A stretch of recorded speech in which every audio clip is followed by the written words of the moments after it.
今日喺觀塘做乜嘢？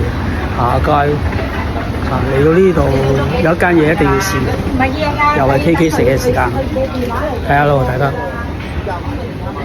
今日 KK 就一個人獨自去偷歡啊！呢個地方觀塘廣場，哇，留咗好多腳毛啦！以前買好多電子產品，同埋嚟呢間一品香啊，39年啦已經，唔經唔覺，上海一品香一間商場裏面嘅餐廳，上海館啊，食翻我咁多年都忘記唔到嘅上海湯麵又係鍋貼呢個鍋貼都要嘅呢個先係主角啊！你睇下，哇，幾靚仔！好，開波食嘢，首先呢個就係鍋貼啦，冇乜感覺喎，KK 好似係啊，因為呢個俾大家睇下啦，咬咗一啖，睇下裏面一半半啊！今日主角唔係佢啊，對唔住擺埋一邊先，都要食俾咗錢噶嘛，要食乜嘢啊？就係呢一個啦，傳統嘅上海湯麵。上海湯麵最值錢唔係啲麵喎，係個湯喎呢個湯夠唔夠老火候，真係好睇師傅嘅。咁多年嚟，KK 以前都喺觀塘返工都好多年噶啦，所以呢間都留咗好多腳毛喺度。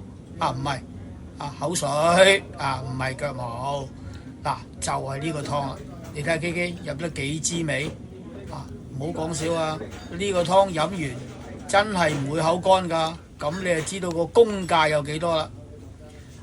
碗麵都唔差嘅呢碗上海湯麵以前我又食，我好記得當年係20蚊到一碗啦。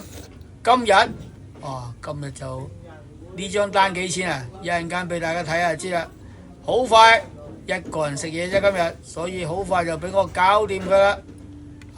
食兩啖又飲湯，咁你可想而知呢個湯對 KK 幾有感覺，真係正，好少揾得到啦而家真係。所以呢個湯呢，我唔係食神，我點會知道點整呢？我就係知道好唔好食㗎啫嘛。OK 啦，你睇下清晒啦已經，仲唔清晒？仲未寫得繼續飲呢個湯你幾中意飲湯呢？可想而知。OK 啦，真係68蚊唔係86蚊，哇，都幾高消費喎。觀塘地鐵站 B 出口行過嚟，沿住天橋就行到過去啦。呢度就去一品香呢個位置啦。有興趣嘅不妨去到觀塘試下啦，大家。我今日係咁先啦，唔阻你哋啦，拜拜。